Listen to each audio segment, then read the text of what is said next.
Well, welcome to week one. These weeks move very quickly. There's always a lot of reading, so please get started early. This week I call the unit, we're talking about critical approaches to reading and understanding literature, right? There's no one way to read literature. There's no one way to understand it. There's no one way to interpret it. There are many, many ways, and whatever you're comfortable with works, okay? In poetry, we do talk about symbolism. I personally never talk about hidden meaning. All right, the stories, particularly the short stories that I present, are very straightforward. Poetry, as I mentioned, does tend to have symbolism and other issues in it. That's kind of the nature of poetry. But for short stories, it's sort of what you see is what you get. The point is that authors are relating us to their lives and other people's lives. All right, and so in this unit, we're going to be talking about ourselves, how we relate to reading, what we think we get out of reading, what the purpose of reading is. And we're also going to talk about these frameworks that literary people have put together to understanding literature. Literature takes place within history. Okay, it takes place within culture. There's always a context for it. And so these different theories to understanding literature apply to sort of where the stories are at that point, okay? So there's something called feminist criticism. You can read literature in terms of how are women treated in that, how is power portrayed, that kind of thing. There's something called post-colonial literary criticism, and that's where you look at stories in terms of what were the outside influences going on, what were other nations doing, other countries doing to the people within those countries, all right? For example, I lived recently in Malaysia, teaching for Trine. And Malaysia, beautiful country, a lovely indigenous population, lovely populations from China and India, those kinds of things. But there's a reason why all that was working together like that, because the English created a colony there. Right? The English actually dominated Malaysia. So when you're reading stories from Malaysia, and I don't think there are any in this particular class, all right, you really need to understand what did the English do?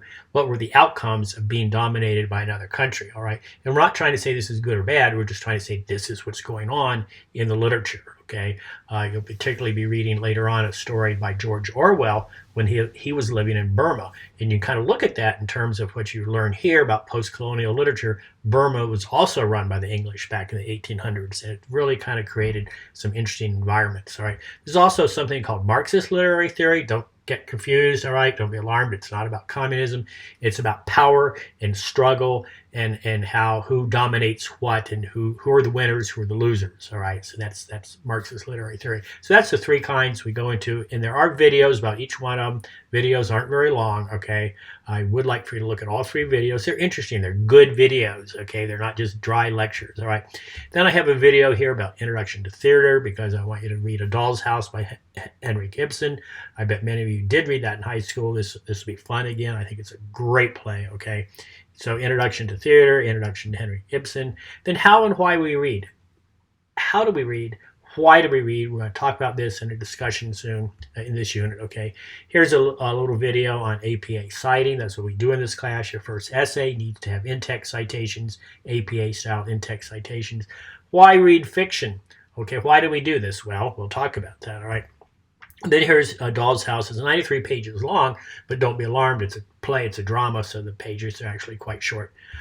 This is a short story by Alice Walker. She's famous, so when you go to that link, it'll tell you a little bit about Alice Walker. And then here's a short story, Te Kahian Wake. That's the pen name for a Canadian Native American. All right, what's actually her name, but she goes by an English name also, okay? Red Girl's Reasoning. So I picked out these stories to help you sort of relate them to the literary theory that I want to talk about, that we're talking about in this unit.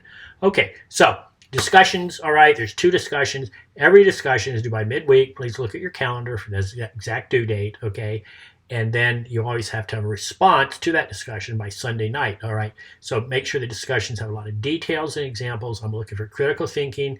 If you look at the syllabus, you'll see how many discussions there are and what the accumulation of the grade is. By the way, all the grades in this class are weighted, all right? So it's a little difficult to understand what your grade is. If you want to ask me, I can maybe help you out, all right? But everything's weighted. Discussions count for so much. Quizzes count for so much. Essays count for the most.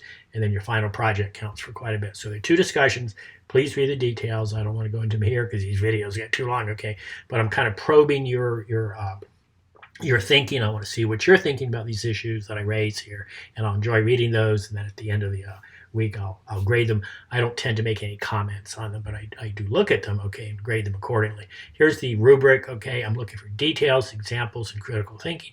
Good writing, okay, this is kind of a writing course, all right, is about detail, specific. So here's your first essay due every week for 5 weeks, okay. So pick 2 of this unit's readings, apply 1 or more of the critical approaches above, all right, in an APA formatted 3-page essay. And when I say 3 pages, I mean 3 pages, because I'm looking for details, I'm looking for examples, and I'm looking for good direct quotes. Here's some examples earlier, right, from a different class, okay, but that should be helpful. Here's the grading rubric. That's exactly what I'm looking for. Then here's some resources that would be very helpful to you. How do you quote poetry? There it is. How do you quote drama? There it is. How do you integrate quotes? How do you bring quotes into your own essay? Okay. And the purpose of quotes is not to do the writing for you. Okay. Don't let it do that. It's to illustrate a point that you've just made. How did you arrive at this point from this particular reading? Show us the quote. Show me the quote. Okay. Okay. So that's it for this week. Enjoy. If you have questions, you know how to get a hold of me. wellerw@trine.edu. I love questions. No problem. Okay? Enjoy.